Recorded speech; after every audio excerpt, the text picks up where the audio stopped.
Yo, what is up, guys? This is Troy D from the Troy D 24/7 Mall channel, your source for on point and no hype reviews. We are back yet again, everybody. We are back with another fragrance review right here, guys, on my lovely day off. And today I will be talking about a fragrance that is currently hyped. Yes, this is a fragrance that is becoming a lot more popular nowadays, guys, and a lot of people swear by it. A lot of people love it. And of course, with that, you also have some really conflicting and you can say opposite-sided feedback and reviews on this fragrance. Okay, some people are saying it is not as good as it seems. So with all that being said, that is the reason why I'm here, guys. I'm here to give you guys the no hype breakdown on this fragrance, so you know everything you need to know before you get into it. Now, before I continue, please do not forget to like and subscribe, guys. Okay, liking, subscribing, and watching the ads is a great big deal to this channel. Guys, we just hit 22,000 subscribers. I am definitely excited to hit 23,000 very soon. So please continue all your support. If this is the first time you've been on the channel, I've got over 700 no hype reviews, guys. Honest to goodness, full no hype breakdowns on all these scents that you guys and gals want to know. So thank you very much for all your support. And the fragrance that we'll be talking about today is none other than Room 1015 Wavechild. Yes, Room 1015 Wavechild. This fragrance caught my attention just because a lot of people are talking about this online. This fragrance is really popular, and you know, it's gotten to the point where right now even my boy Travis Gearhart from Dapper has started cloning this fragrance, and his clones are selling out. So this fragrance apparently has taken the mainstream by storm. Okay, now I really got curious about this fragrance. I looked into the notes and I was like, wow, this is really interesting because the concept of this fragrance is really like a beach fragrance, right? It's supposed to be like an aquatic and beach fragrance. But when I looked into the notes, I was like, wow, that's really interesting because a lot of it seems not so beachy to me, okay? And so I was really curious about that. I got myself a sample, wore it to death. I pretty much have like the last sprays on this vial. So today I'll address everything, the good, the bad, the ugly. I will address all the good things about this fragrance that a lot of people like, and will it suit your taste? And of course, I will address the bad things, or at least the things that people don't like about this scent. And of course, I will talk about scent development. I will talk about performance and everything. Can't wait to tell you about this fragrance right here. Let's go spray this thing right now.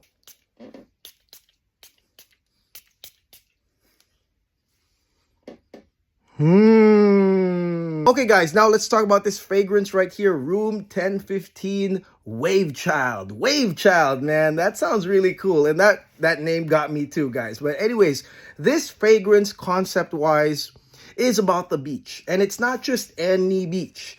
It's Huntington Beach, which is one of the most famous like beaches in SoCal, guys. Now, the good thing about living in LA, guys, Huntington Beach, Santa Monica, Malibu, Laguna Beach, all these beaches, these iconic beaches that are used as concepts in perfumery, well, guess what? They're like 10 to 15 minutes away. So they're like an easy drive. And matter of fact, last week, I just spent a lot of time in Malibu as well as Santa Monica. So I really get the vibes, the culture in these places. I can easily interpret them whenever these fragrances are made. Now, really, when I got this, I was like, well, okay, they say it's aquatic and there are citruses, okay? But there are other really interesting notes and obvious note developments here that made me think like, really? Like, that's not really aquatic, or that's not really beachy. So I got really curious about this whole thing, and so I started wearing it. Right here in the opening of Room 1015 Wavechild, you are going to get some citruses, you're going to get some mandarin, some orange, and some lemon, some juicy citruses in the beginning. And then also, as soon as you spray this thing, you are going to get the highlight reel note right here, the one that really stays and stays, and that is none other than watermelon, guys. All right, watermelon is the big note real big note right here in this fragrance. Now, you have some conflicting stuff. You know, you have people that are saying, oh, you know what? I get a juicy watermelon in the beginning. And some are saying, no, I'm not getting that. I'm getting Jolly Rancher. Okay. And that is because really in the beginning, you are going to get the juiciness from the citruses that begin the scent.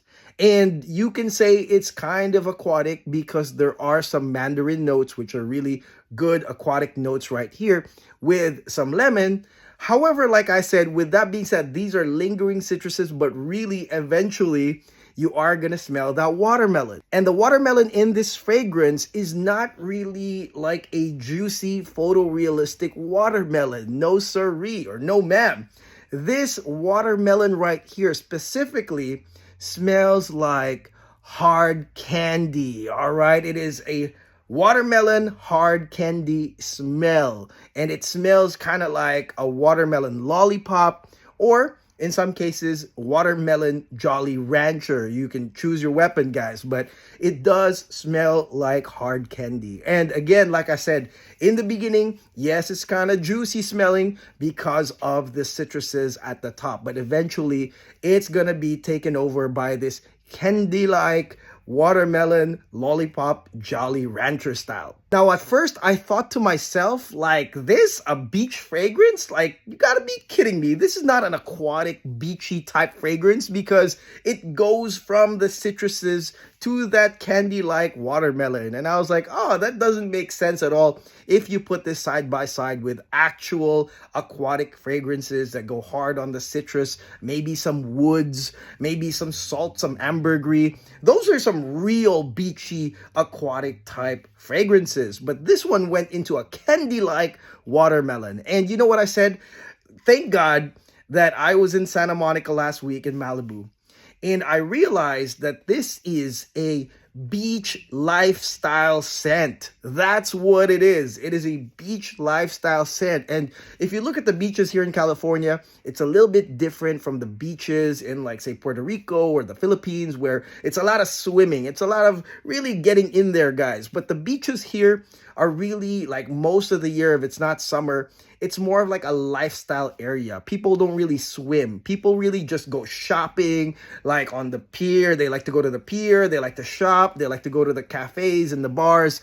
And mostly, like I said, it's a lifestyle thing. And the first thing I thought of was like, oh, this is the type of fragrance that a girl who shops at, say, like Laguna Beach or like Huntington Beach, like a 20 to 25-year-old girl walking around the beach with her outfit, her summery outfit, this is something that she would wear. And so that is what I think that this is inspired by, okay? And the bottle can really fool you guys because it's just like a blue bottle. I mean, it has nothing to do, like, really, honestly, when I look at the bottle, I'm like, man, this is like not the right translation into what it smells like or the concept. If this fragrance was in the same bottle as California Dream by Louis Vuitton, this thing would sell even more because people would understand the concept. If it was like a watermelon gradient bottle, I think that that would work out for this fragrance. But anyways, for me, this smells like a nice, like, mood calming, like, nice day at the beach. If you are like a beach type gal that goes around the beach side at least, and you like to shop and you like to check out stuff and you like to go to the bars, this is something that you might want to wear as a calming, mood enhancing type scent. I would classify this fragrance not as an aquatic type scent, but more of a candy, fruity type scent. And because it is watermelon, of all the fruits that could be here, guys, it could have been strawberry or raspberry. They chose watermelon because it's light, all right? No matter how hard I spray this in the air, actually, when it dissipates, even if it is candy-like, it's very, very light and airy and nice. And I can already see why a lot of women are digging this thing, because the initial sillage and projection of this fragrance, you get a nice lingering scent. and it's really for the wearer, I feel. All right, again, candy-like, light, airy. Citrus is at the top, but then eventually that nice watermelon. So, I think it's a really nice mood calming, casual grab type of intro. And of course, you are going to get some haters saying that it's too simple, that it can be a Bath and Body Works type fragrance. Okay, that might be true, but really, if we look at this as simply a fragrance, a grabber, I think that the simplicity of this is good enough for a lot of people. And actually, simple formulas do make a lot of people happy because they're very uncomplicated, guys. Okay, so eventually, guys, like I said, the citruses wear out within 45 minutes, and then the watermelon really begins. A light, candy-like, lingering watermelon hard candy Jolly Rancher smell. Okay, now here's another question about this fragrance. Some people are saying that this fragrance is gone by the 2-hour mark, that it is weak sauce, that it is completely gone within the 2-hour mark. And I would say after repeated wearing of this sample, no, it does not. Okay, and I'll tell you eventually significant scent, guys. But more importantly, I want to tell you guys the coverage of the watermelon. So this is important because if you test this fragrance and you like the watermelon, then guys, the watermelon does last up to 6 hours. All right, so it's more than what I thought.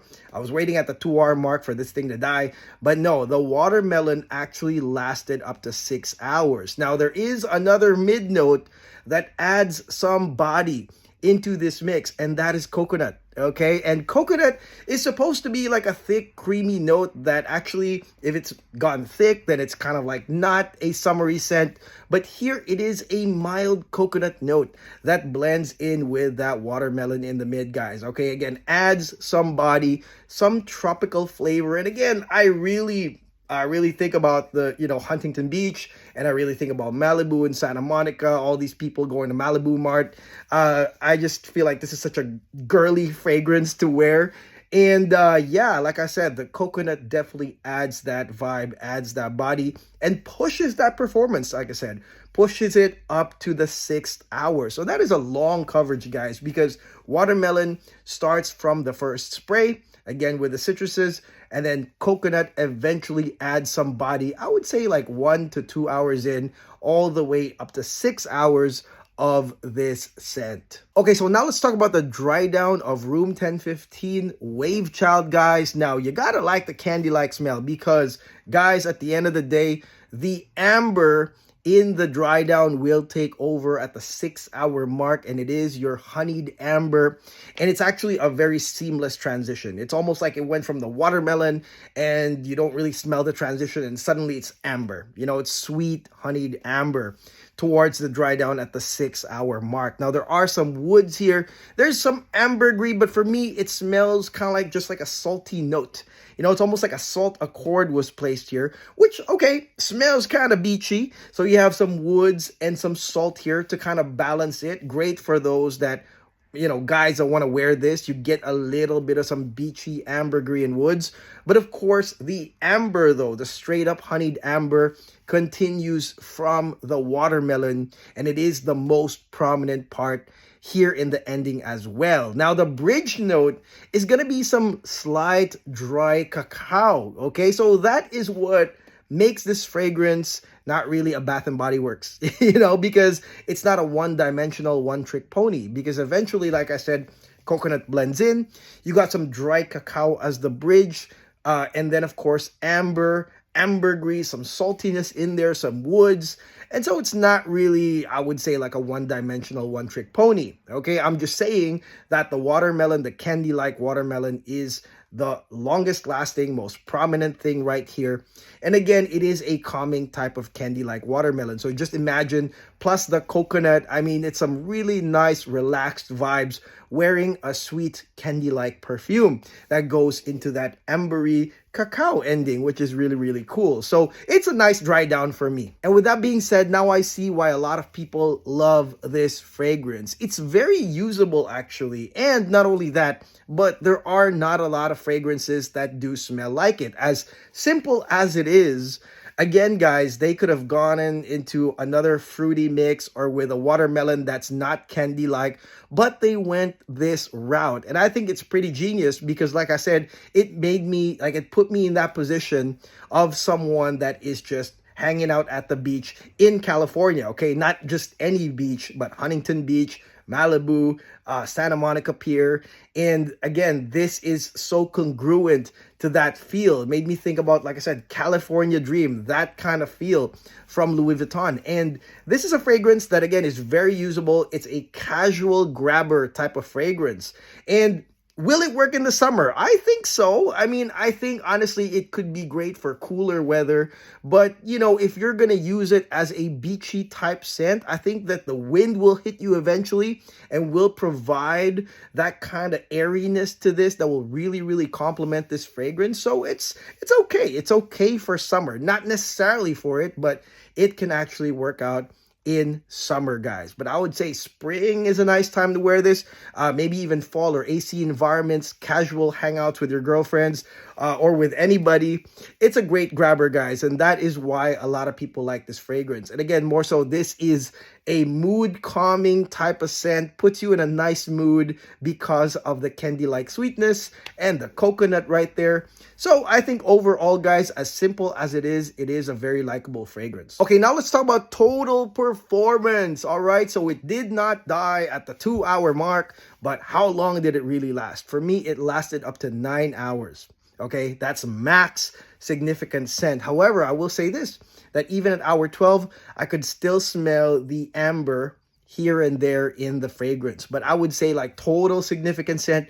And even if you sprayed it with like a full bottle with more sprays, I would say 9 hours is the total performance of Room 1015's Wavechild. Okay, so now let's talk about the price and full bottle worthiness of this fragrance. I would say try this first. I got this from Scent Split, guys, and it was a very inexpensive sample of Wavechild. And if you like it, if it's unisex enough for you, for the guys that are wearing this, and if you think it's good enough for you, then it would be full bottle worthy, guys. And I would say try it more than once. Don't judge it by one wearing. Wear it like 2 or 3 times and maybe it will grow on you. But I think if you like the overall vibes and the usability of this fragrance as a grabber, then it is full bottle worthy, guys. Now the price, wow, they were not greedy here.